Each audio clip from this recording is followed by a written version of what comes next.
Eu creio que você já ouviu falar das cruzadas, né? Infelizmente, muitas pessoas usam as cruzadas para atacar a Igreja Católica.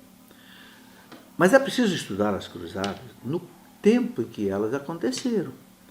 Porque o maior erro histórico que a gente pode cometer é analisar um fato da história fora do seu tempo. Entende?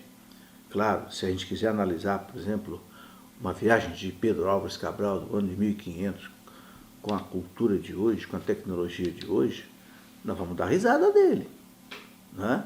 Um homem que saiu lá da Europa num barco que não tinha motor para chegar aqui na América. E chegou. Então, nós precisamos analisar os fatos dentro do contexto histórico, político, social e econômico da época. Ora, quando aconteceram as cruzadas? Por volta do ano 1000, ou seja, faz 1000 anos.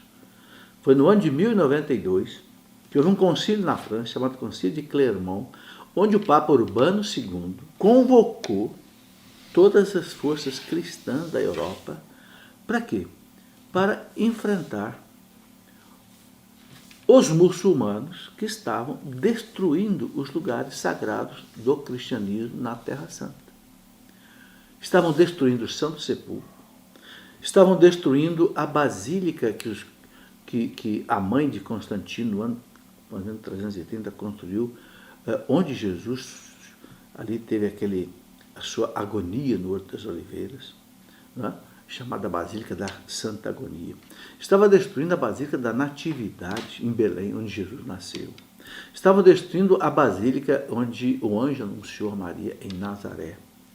Então a cristandade da Europa, os cristãos da Europa, que viviam um cristianismo fortíssimo, fortíssimo, porque toda a Europa ficou cristã, pelo trabalho da igreja de 6 séculos. Então houve uma revolta tremenda na Europa, que nós só vamos entender se a gente voltar lá naquele tempo. Os santos se revoltaram, tanto assim que várias cruzadas foram promovidas por santos. A segunda cruzada, que foi mais ou menos por volta do ano 100, quem é que programou? São Bernardo, doutor da igreja. A 7ª e a 8ª cruzada, que foram 8 cruzadas, a Terra Santa, para libertar, né, os lugares sagrados. A 7ª e 8ª cruzadas foram realizadas, programadas, por um rei católico, santo da igreja, chamado São Luís IX, rei da França, daquele que fundou a Universidade de Sorbonne, em Paris.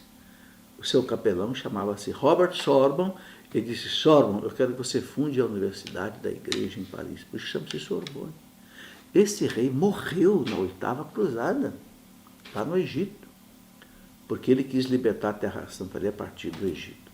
Então, o que foram as cruzadas? Foram movimentos de tropas de exércitos cristãos que se uniram em toda a Europa, franceses, ingleses, alemães, italianos, portugueses, que se uniram sob um rei cristão, né, e que iam para a Terra Santa, gastando fortuna de dinheiro, porque você imagina você levar um exército com 300, 400 mil soldados, saindo da Europa, atravessando o Mediterrâneo para chegar lá, né, na Terra Santa, de navios, custava um preço muito alto.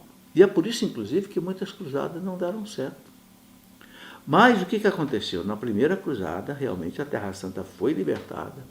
Os cristãos libertaram a Terra Santa do domínio dos turcos otomanos, que eram muçulmanos. Criou-se na Terra Santa um reinado ocidental cristão, com um rei chamado Balduíno.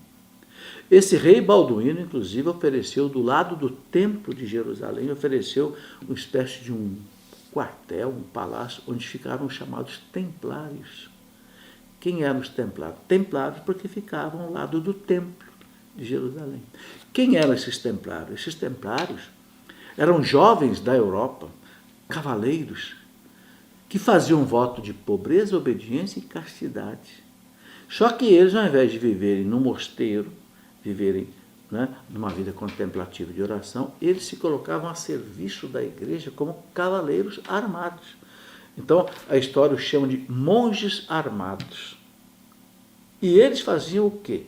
Eles iam proteger os peregrinos que saíam muito da Europa e iam em peregrinação à Terra Santa, que era uma das coisas mais fortes na Idade Média.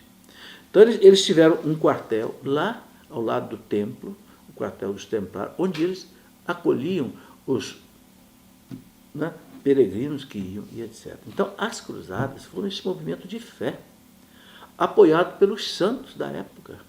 Então, claro que no contexto de hoje, onde há uma diplomacia e coisas, né, não se faria mais isso. Mas no contexto da época, foi um movimento de fé, de esperança, de amor a Jesus Cristo, né, para preservar os lugares sagrados da Terra Santa.